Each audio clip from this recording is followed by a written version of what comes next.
Um, a lot of people have played similar roles and continue to play similar roles, irrespective of what the characterization may mean, and have done well. And that is perfectly fine. If the audience wants to continue seeing them in that manner, so be it. But Manoj Bajpayee is an extremely talented actor. And each actor should have the liberty of his own thought process before he accepts or performs a role. This is how he feels he should perform a particular role. And I would agree with that. I'm sure he'll be very happy to hear that. So the next question is from director Tigmanshu Zulia. He asks, our industry being star-driven, who according to you is the cog in the wheel, the director or the actor? Which wheel? I think he means the movies. Yeah. No movie is going to succeed or even come onto the floors without certain basics. You need to have a story. You need to have a director, you need to have finance, and you need an actor to perform it. I think it's a very cohesive element that is required to make a film. I don't think that there can ever be a cog in this wheel. I believe that without the cooperation of all these elements, you will not have cinema. But if you were to push me to the wall, I would say the director, because he's really the captain of the ship. He decides on the story. He will go and select which character or which artist or which star needs to be playing a particular role. He's the one that will edit the film and bring in the music and make the presentation to an audience. So I would, if I'm pushed to the wall, yes, I would say it's the director who is in charge of each product. Coming from you, I'm sure a lot of directors, including Tigmanshu, will be very happy to hear that. So the next question is from writer and historian William Dalrymple.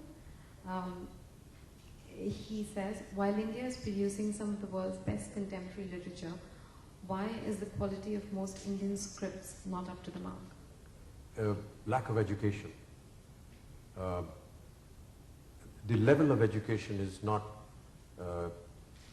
equal or universal.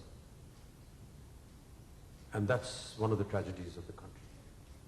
There are huge efforts being made now by the government to bring the level of education up. An educated society will be able to decipher, feel the differences between what is good, what is bad. And hopefully that will reflect in the kind of writing that our cinema contains. Until then, I guess you will have to take a very safe path, which is not too difficult to understand for the person who is not that educated, yet at the same time, very subtly be able to pass a message. So I would give a lot of respect to Indian cinema because it has to tread this very narrow path. And always when you travel on a narrow path, you're on the edge and it's a very difficult thing to do. But the fact that we, in a sense, bring all these factors together, unite them, is achievement itself. I use an old example all the time and I say, where in society do you find different castes and creeds and religions and colors of people sitting under one roof, watching one film, laughing at the same jokes, crying at the same emotion, singing the same songs, except in a theater that is running an Indian film.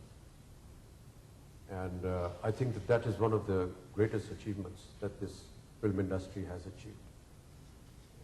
We have had no issues that other social issues that the country faces at times.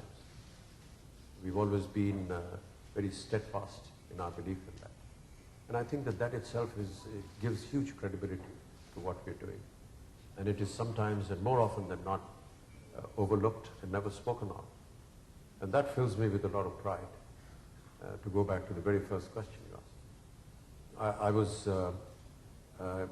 in the mid-80s, I was on a state visit to Moscow, and I was surprised to see hundreds and hundreds of Russians who were on the streets, who would mob you like you get mobbed in India.